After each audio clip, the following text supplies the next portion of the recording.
आज हम सीखेंगे आप चाहे शहर में रह रहे हैं या फिर गांव में, आप इन तीनों को इस्तेमाल करते ही हैं। तो क्या आप जानते हैं कि इन तीनों को अर्थिंग में भी इस्तेमाल किया जा सकता है, और ये कहें कि इन तीनों के द्वारा ही इलेक्ट्रिकल अर्थिंग को किया जाता है।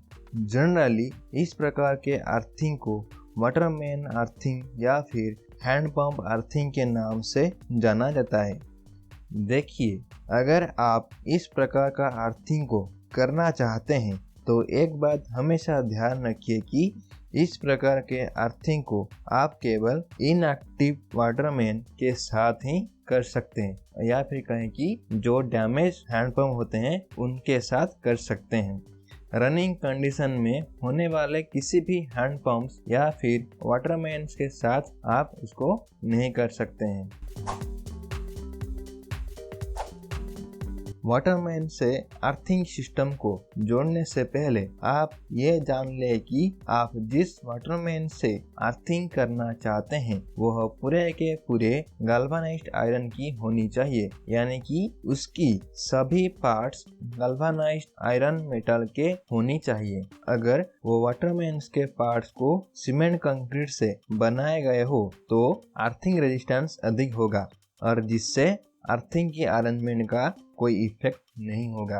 अर्थ वायर को वाटरमैन्स के मुख्य पार्ट से जोड़ते समय आपको यह ध्यान रखना चाहिए कि वायर और बॉडी के बीच में कांटेक्ट रेजिस्टेंस मिनिमम हो। इस पर्पज के लिए एक स्पेशली मेड एक अर्थिंग क्लैंप का इस्तेमाल किया जाता है।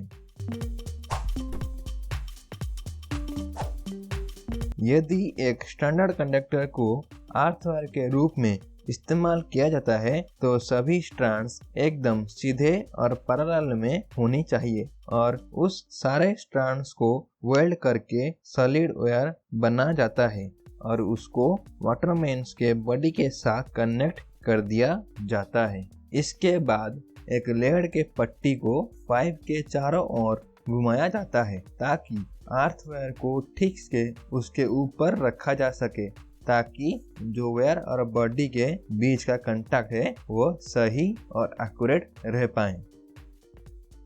एक और बात, जब आप लेड स्ट्रैप को रखते हैं तो उसको रखने से पहले पाइप की सतह को अच्छी तरह से साफ करना जरूरी होता है ताकि जो गंदगी और ग्रीस के निशान रह जाती है उसको हटा दिया जा सके। ये सारे होने के बाद अर्थिंग क्लैंप और वायर के बीच में कुछ और लेड स्ट्रैप के पैकिंग को रखा जाता है और अर्थ कनेक्शन को कंप्लीट करने के लिए उसको स्क्रू के साथ टाइटली कस दिया जाता है।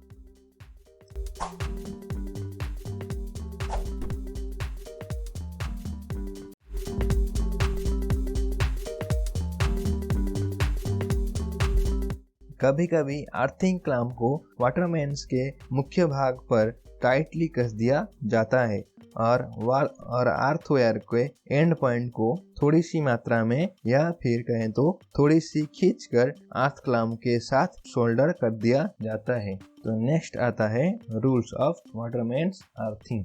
इस प्रकार के अर्थिंग को करने से पहले आपको कुछ इंडियन इलेक्ट्रिसिटी रूल के बारे में जान लेना चाहिए।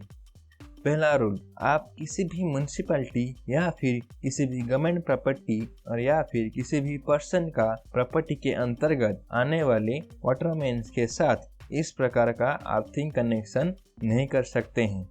दूसरा रूल, आप कोई भी कंज्यूमर या फिर उस वाटरमैन्स के एक्चुअल ओनर या फिर किसी इलेक्ट्रिकल इंस्पेक्टर की रिटन कंसेंट के बिना आप उसमें अर्थिंग अरेंजमेंट नहीं कर सकते हैं।